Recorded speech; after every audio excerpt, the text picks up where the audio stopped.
Welcome to Beastars episode 7. I missed last week. I'm sorry. Last week was basically entirely about the adult world that we haven't really seen that much of.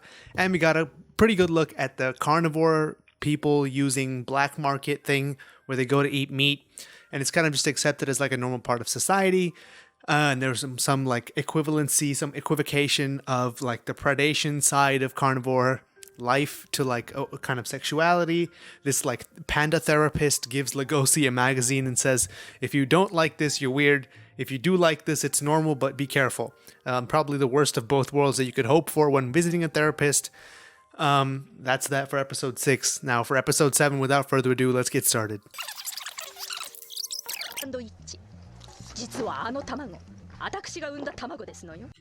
That's not weird at all. I would not. It's like sitting next to someone. We're like, yeah, I put some of my arm meat in that sandwich you ate. It's not weird. Just eat it. Don't worry about it. Several people have started reading this manga that I know, and they've told me that the way that eggs and milk are created in the society is like worth a deep dive, and they don't think that it's going to be brought over to the show just because it is so much of a deep dive. And clearly the authors thought it through. But this is like one of those things where it's like, okay, you laid eggs? Because I've been looking at these characters as people for so long, it just feels kind of odd when someone says something weird like, I laid eggs and put it in your sandwich. She seems weird. Let's hear what she has to say.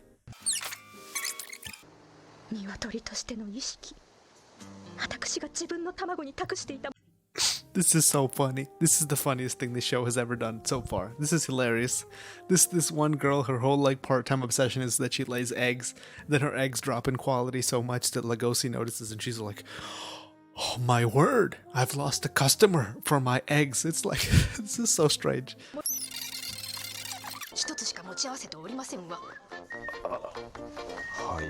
That's me in every class whenever anyone asks me anything. To the point where I only take one pen. I just take one pen to every class. I don't even say anything. I've lost so many pens. I'm not going to lose any more pens. I'm sorry. I'm not going to like go into my whole spiel with every person who asks me, hey, do you have a pen to borrow? I'll be like, you don't know this, but there have been many people who asked this before you. And I just want to tell you, you won't let me down. Fool me once. Shame on you. Fool me twice, you know? So I can't give you a pen, so I just take one pen. That's what this chicken's up to.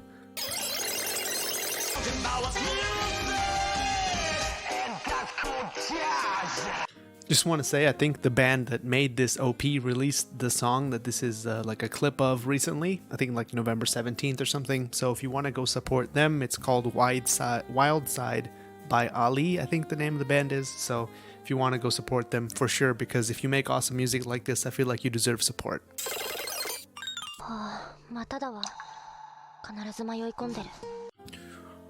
Ooh, wait, what? Yo, that was some of the best pencil animation we've seen this year. Okay, so this show so far has blown away every single CG thing I've ever seen so far. It's made the characters look consistently good, not like they're hand-drawn. We know that they're CG, but they look good nonetheless. They don't look janky or weird or like it was some compromise. It felt like the studio wanted to go this direction in the beginning, and now they just like dab on us with this weird pencil animation shot. Okay, Studio Orange, I see you.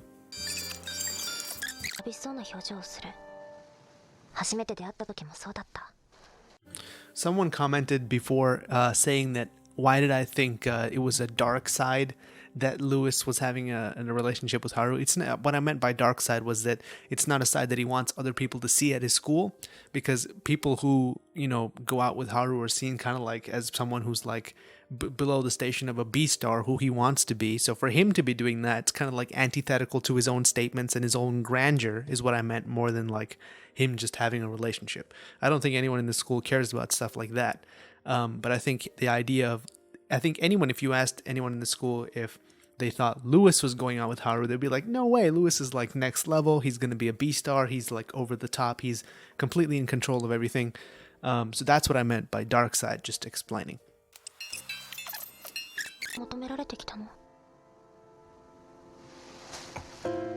And that's what I meant. I meant like he's not as perfect as he's trying to portray to people, which is why he doesn't want people to know about this part of him, which is why he's telling her to keep it secret.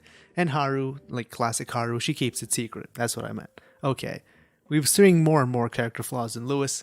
I feel like he's a deconstruction of that valedictorian type person. We're seeing like all the flaws in his character that would normally be there. Like recently told a friend of mine to watch Euphoria.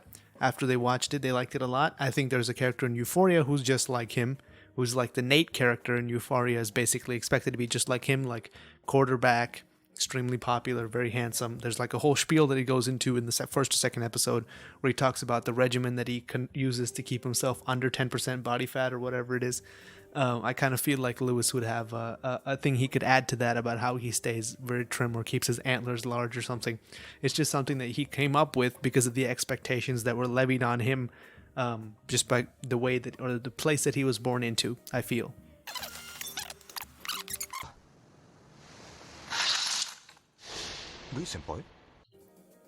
Cover busted, identity smashed, pride gone. This wolf will be the end of me, said Lewis. Okay. This is funny. He somehow stumbles his way into every like big thing that could possibly happen to him. He's probably gonna get the horns right here.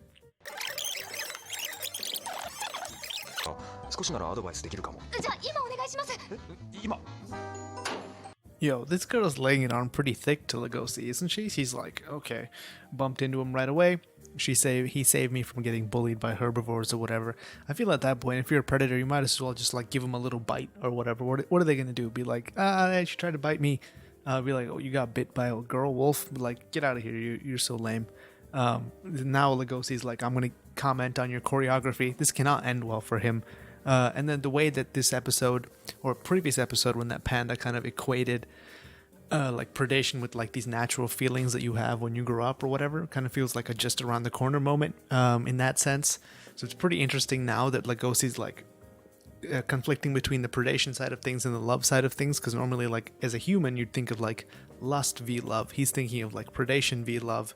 It's a kind of interesting contrast between our situation and his situation. But the end result is kind of the same. Predation is like wanting like total control, ownership.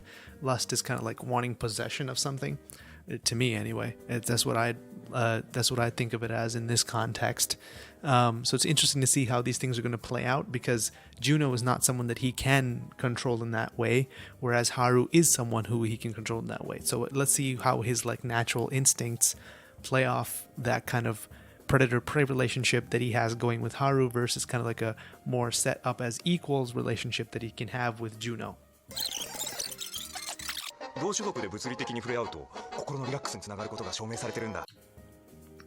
Of course he ruins it. I'm trying to rethink my whole like or maybe it's the show is trying to like reverse the usual like Jacob Edward Bella dynamic. In this sense, Jacob is actually Lewis and it's the wolf who's Edward. It's kind of like an interesting reversal of the dynamics here. In the sense that Lewis is more like wild and reserved, but it's not a perfect one-to-one. Just thought it was kind of cool how the main dude is now a wolf, whereas in Twilight it's like the side guy who's a wolf. Anyway, continuing. I don't know why I said that.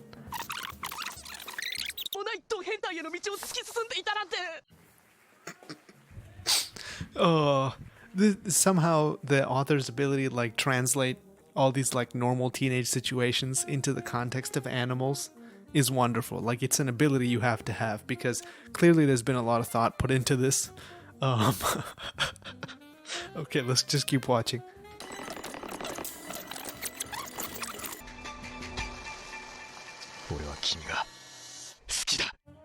I don't think that's what they call this Legosi. I'm gonna have to say, I think you're on the wrong side of this here. If you feel possessive, I'm gonna have to break it to you. I think it's the other side of the tracks that you're on there, especially since he's got the whole red eye claw scary thing going on. Legosi, I didn't really want to see this side of you.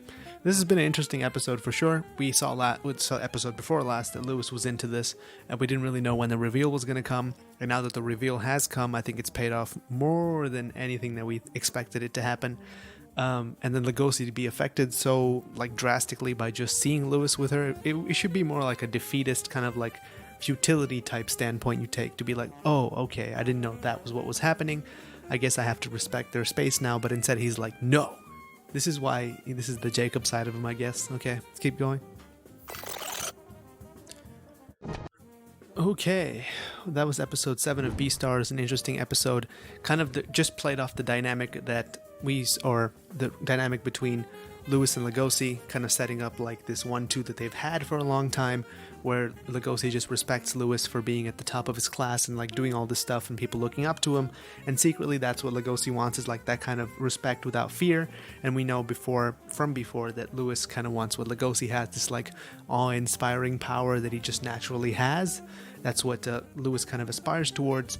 And now Legosi sees again that Lewis has something else that he wants, which is Haru. You know, like Haru and Lewis have this kind of like they don't want to be the people that other people want them to be type dynamic. This is also kind of straight from Euphoria, if you've seen that show. And this is a similar dynamic going on here. Like Lewis wants the one thing that's probably the worst for him because of the expectations that other people have put on him.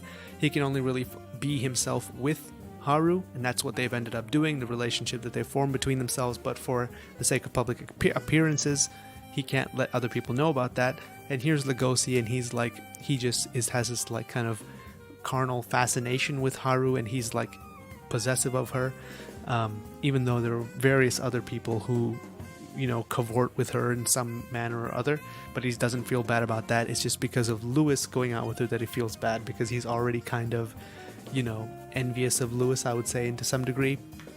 And we saw that dynamic play out a little bit, ending with that like static shot of Legosi looking all scary and red-eyed. I don't know how that's going to pay off in the next episode. I guess we'll find out when we find out. It should be interesting. If Legosi does finally release some of that repressed rage he has, it would be interesting to see that as well. But other than that, that was it for Beastars episode 7. I won't miss another week, I promise this time. Thank you for watching. Like, comment, subscribe, all that good stuff, and I'll see you in the next video.